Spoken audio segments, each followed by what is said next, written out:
People used to ask me why I loved horror movies so much, and that question, just the question, made it sound like there was something dirty about it, which of course only made me want to watch more. But what I learned when I got older was this: I'm sensitive, and because I'm sensitive, I tend to feel things on a deeper level. Because I'm sensitive, I don't always feel emotional about the trite things other people do because there's no depth to the feeling. The same goes for entertainment. Since horror movies are visceral and shocking, they provoke a strong emotional response out of me. When I respond to something emotionally that is strong, I start thinking deeper and deeper. Horror movies promote critical thinking. They certainly made one out of me, and that's why I do what I do, to promote critical thinking. Critical thinkers make better decisions and live happier lives because they think outside of the box and are not intimidated by the judgment of others. This is why horror movies matter, because they made a deep thinker out of me, and here's what I mean by that. When the Screaming Stops is actually a film about cultural identity and how beliefs, customs, and norms are more frightening than a woman who can turn into a lizard. An attractive woman seeks the help of a man to protect her young female charge at some type of women's college for swimming. Not only is it interesting that women look to men to protect them, but they only look to certain men, and always seem knowingly correct. You don't have to send for Seabird. I'll hunt down this beast.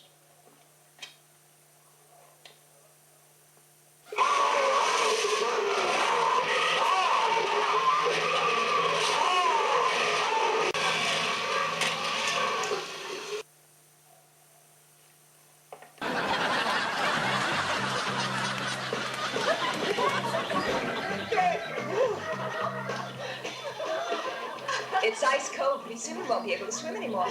See, a woman's college for swimming. What makes this film remarkably interesting is that this is a European film being made at the climax of the Cold War and being marketed at Westerners, so the dialogue is meant to sound very American, and the setups are clearly from American cinema, but the dialogue is written by Italians, so what we have here is an impression of Westerners by Easterners during a very tense time, and the resulting dialogue is remarkable. I don't feel so good. You'll be okay when we get off. What is it, Maggie? Nothing. It's almost over.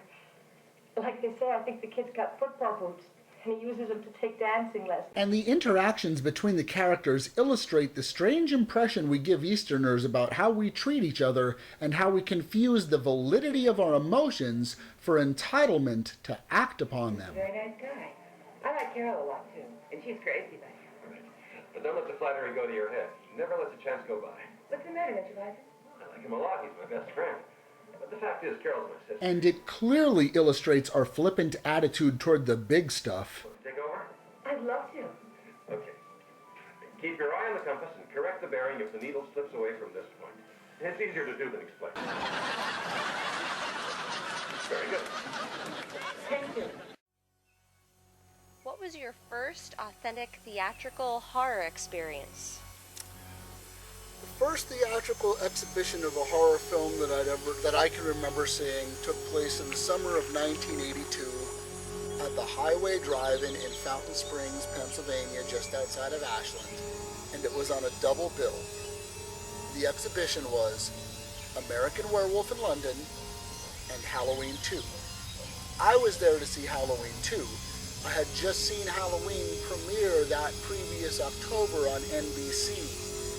And when the sequel came to the drive-in, we begged Dad to take us, and Dad took us. It was an interesting night because it rained through most of Werewolf, and nobody cared. Everybody stayed. Everybody was there for Halloween 2 anyway. I mean, you have to understand, at my age, I didn't even know if Werewolf was a sensation. I only saw it because it was on a bill with the movie that I wanted to see. And it was like father and son night at the movies that night. That's what I remember. All of my friends from school were there with their dads because they had also seen Halloween on television that previous October, and we just couldn't take it. We needed to know where that guy got up and went to. So that was my first theatrical exhibition that I can remember of a horror film, and man, what a great memory.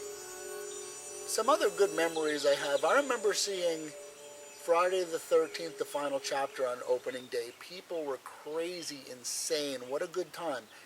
I also saw Friday the 13th Part 5 on opening day, and I'm going to tell you, it was well received. In the theater, in the packed theater that I saw it in, I am telling you, it was well received.